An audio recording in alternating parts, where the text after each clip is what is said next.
SLOG3. It's that mysterious picture profile on Sony mirrorless cameras that everyone wanted to use, but nobody did. Why? Because every mirrorless camera up until the A7S III was only 8-bit. But ever since the beloved A7S III has come out, with its beautiful 10-bit 422 color science, things are a bit different now. People are using SLOG3 and not looking back. Sure, HLG did a great job of carrying the Sony cameras as far as it did, but SLOG3 is the king now, and it has been an absolute blessing to use. Hey everybody, my name is Bryce, and I made a video last year about SLOG2 and how to expose it and how to dial in the settings on your camera, and that was on the A7 III, so an 8-bit camera. You know, that video is actually probably my best performing video, which is like really exciting. I just kind of thought, you know, it's time that I make a video about SLOG3. I think I've had this camera for long enough that I've kind of gotten used to it and I've kind of figured out how to actually shoot SLOG3. I never actually used it on the A7 III because, again, it's only 8-bit and the footage would just come out super weird. And I don't know.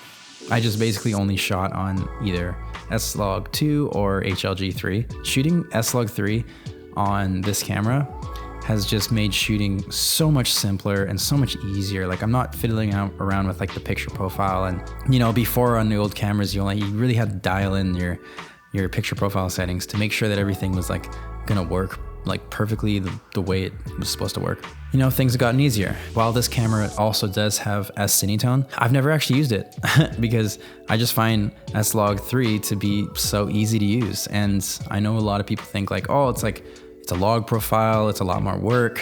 Today I want to show you that it's not a lot of work. It's actually quite simple, especially if you're using a program like DaVinci Resolve. Everything's pretty streamlined now.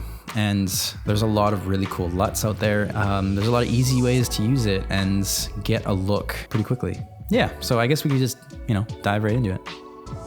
Let's go.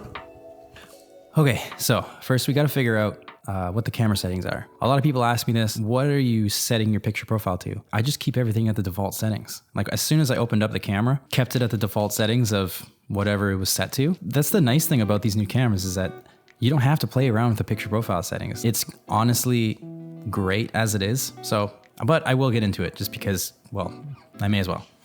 Okay, so let's get into it. Okay, so basically what you're gonna do is you're gonna go to your picture profile settings. I have them in my function menu, and you're gonna go all the way to PP8, a black level 0, SLOG3. I didn't touch black gamma, I just kept it where it was, middle. The knee, just on auto. Color mode, S gamut 3.cine, saturation 0. And yeah, I pretty much just kept everything at the default settings. And this is why I really like Sony, is because I think that they learn a lot from their consumers. There's a lot of people online who say, make sure to put your detail settings at -7 because the in-camera sharpening is not as good as post-production sharpening. From the A7S onward, the detail settings are already set at -7. So they're obviously like, hey, people are just putting this at -7 by default. So we may as well just make it easier and just do it for them. That's like literally it. I just didn't change any settings. So with SLOG3, there's a couple different things you need to keep in mind. So the first one is the ISO. It has this dual-based ISO system. The minimum ISO is 640, and you basically want to try and keep it at 640. It'll give you the cleanest image overall. If you're in a darker situation and you have to boost the ISO and you can't really, you don't have enough lighting, or you can't bring the f-stop down, that's when you'd bring it all the way up to 12,800. So that brings you to the second ISO, and you'll get a very clean image. Like, it's not as good as 640, but it's very close. If you look at this, you can really see the grain happening in the darkness, okay? If I go up to 12,800, well, bam, the grain just disappears. So that is the dual-based ISO. Those two settings are the cleanest ISOs that you're gonna get. I would say try to shoot at 640 whenever there's enough light. Try to make it as natural as possible. Try not to rely too much on the ISO. It's pretty sick. I love that about SLOG. Yeah, so that's pretty much the camera settings. Like, it's very simple. Let's get into, you know, how to actually shoot with it and how I would usually expose an image properly. I try to do two different things, like I said. So I would either set the zebras to 94 plus S-Log kind of has a range. At 94 plus means that anything above 94 on your waveform basically is going to peak, and so there's going to be no more information there. If I have it on 94 plus and then I turn up the ISO, you will start to see right there, you'll start to see it peak in. So the nice thing about 94 plus is that you do still get a lot of range. You know, I'm on ISO 1250 right now. I can even just go down to the bottom at 640. This is a very usable image. And so with S-Log, what I usually do is I don't try to pay too much attention to the as much as you kind of had to on the older cameras. S-Log2 kind of goes up actually higher to 102 plus. And so that's when you'd want to like have your zebras peak. I would just adjust based on that. So you can have the gamma display assist, which essentially adds like a built-in S-Log3 LUT that's already in the camera onto it, just to kind of give you an idea of what the image is gonna look like. Like I remember my one friend, so he shoots on the A7S III, and this was the first time I ever used it. And so when I was helping him out with a wedding, he actually just told me, just use the gamma display assist and try to expose it for how it looks. You know, like if it looks overexposed, then it's gonna be overexposed. But if it looks underexposed, then it's gonna be underexposed. So try to just get a good medium look, like try to make it look like the final result. You know, I was like, that's kind of loosey-goosey, you know, like I'm surprised he's not going by values or anything. I'm blown away by how flexible the S-Log3 profile is. Like, you really can just expose it and try to make it look good, and then have the zebras in the background in case there's anything like up here that's sort of peaking. But even if you're peaking up in the corner there, like it's just a window. Like it's the sky, like it doesn't really matter that much. If you just go down to where it needs to be and it's at its cleanest image, even though it says +1 right now, that could be reading right here, it could be reading the window right here, it could be reading the middle of the face. Like, I don't know. I don't really know where it's reading. And I know you can change the metering, but to be honest, I've never touched that. Or I usually just keep it at 94 plus, and I think it works really well. And so if I start to go up, you start to see zebras on the face, then it's like, okay, wow, it's starting to look, there's no more information there on my face. The more you overexpose, then you just start to have to add things like, say right now I'm on 3200. Okay, so you're trying to overexpose to get cleaner, like brighter shadows, but they're gonna be grainy because you're adding ISO. So it doesn't really make a whole lot of sense. Or you could go all the way up to the next one, which is 12,800.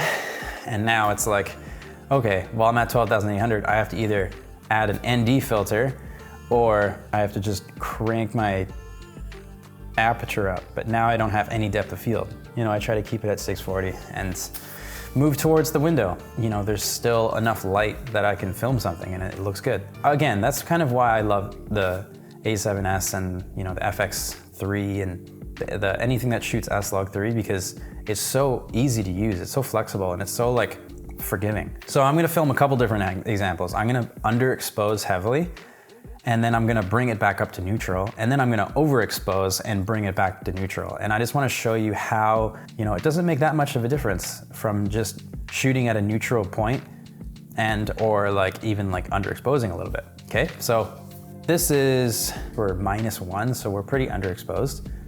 And yeah. Now what I'm gonna do is I'm gonna overexpose it right before the zebras pop in on the face, right about there. Okay, so I'm at like 3200. Okay, so this is overexposed.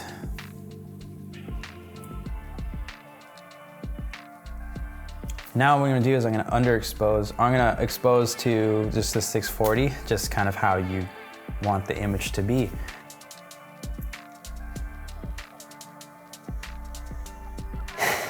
Yeah, it's pretty flexible.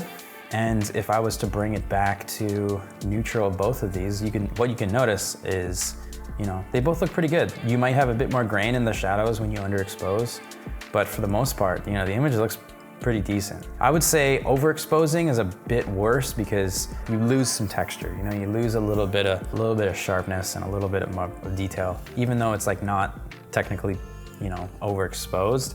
it just doesn't look good and it doesn't look natural. And if you want to change the zebra values to this face specifically, you know, it's funny, they already have this built in. So when you go to C1, it's already 70 plus 5 minus 5, which means like anywhere from 65 to 75, that's where you want to be for skin tones. So right now, as you can see, zebra's on my face, which means it's a bit more overexposed. Bring the aperture down a bit to a point where, yeah, that's fine. You know, I think this is like a decent way to expose for the face.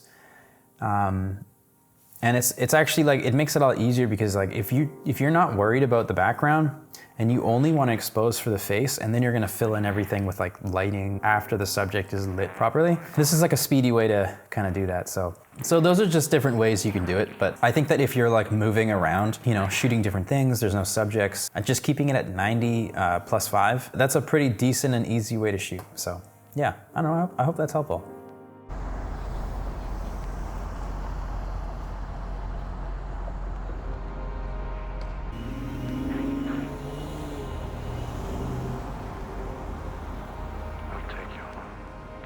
Okay, so I want to address one more question. What LUTs do I use? So believe it or not, I actually just try to color grade my footage myself. So what I'll usually do is I will actually just add a SLOG to Rec 709 conversion LUT. I will kind of add my own exposure, try to just like create a look that I feel looks pretty natural. I don't really like to add creative LUTs onto many of my things unless it's like asked for by the client or I feel like being a little more artsy. But for the most part, I just sort of enjoy a natural look, a natural, warm, how the room looks kind of thing.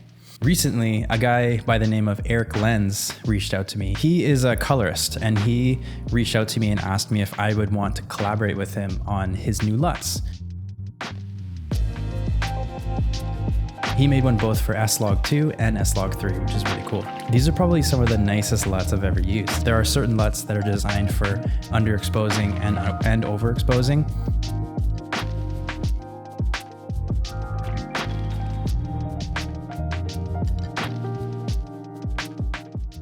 There's a standard version, which is meant to resemble Canon's Rec 709 look.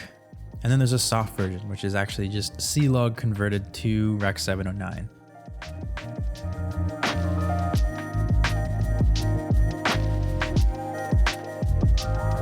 I honestly have been using these LUTs exclusively on my footage because I just think they look so good. But I actually want to pass it off to Eric because he designed these things and he has a better way to describe what they are and why they would be worth it to you.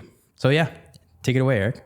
Bryce, thank you so much for having me on your channel. Well, first and foremost, you should consider these LUTs as creative LUTs. Don't expect them to exactly match your Sony footage to Canon footage magically, since I tried to capture the essence of Canon's look rather than being technically correct. I created these LUTs with two significant aspects in mind.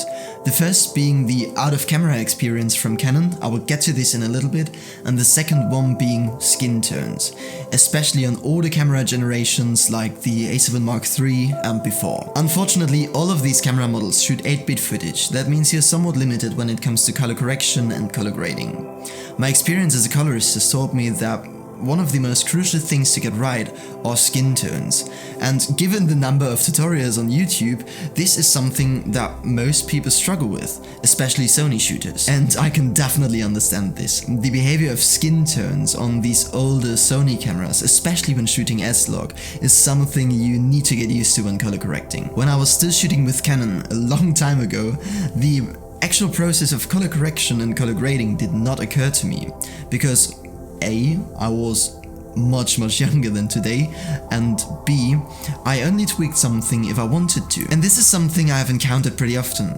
Sony shooters, to some degree of course, don't color grade because they want to, but rather out of necessity. Additionally, many people like the Canon color science, so this is why I sat down and created the LUTs. Then you could argue, why not just shoot Canon in the first place? Well, like many of you watching, I'm a hybrid shooter. I do photography just as much as I do videography. and Canon simply did not offer a compelling camera that can do everything my A7 Mark III can do when I bought it in 2018. Basically, this hasn't changed. There is still no camera from Canon that can do everything my A7 Mark III can do, whilst being equally affordable and not being hit by the Canon cripple hammer. Since I'm in for the process just as much as I am for the result, I want to enjoy working with my tools, and this is why I chose Sony, and honestly, didn't regret it. With the EOS Alpha LUTs, I hope to combine the best of both worlds for many more people who can't or won't dive into color processing themselves. What I'm most proud of is that the LUTs still look and feel pretty unprocessed. So if you like the straight out of camera Casey Neistat like look, yeah, just slap the LUT on and Bob's your uncle. And if you want to do something to your footage, they are a great foundation as well. Thank you very much, and back to you, Rice. Honestly, so cool. He's put a lot of time into these LUTs. I have the link down below if you want to go and purchase these LUTs. So this has been a longer video, but I really hope it helps you shoot better on S-Log. And go check out my other SLOG3 video if you want help with that, because Eric's LUTs actually apply to SLOG2 as well. If you want to really get the most out of your 8-bit SLOG2 camera, then go check that out. I really appreciate you watching all the way to the end. Don't forget to like and subscribe to this channel. It helps me out so much. I hope this inspires you to go out and shoot, and have a great day.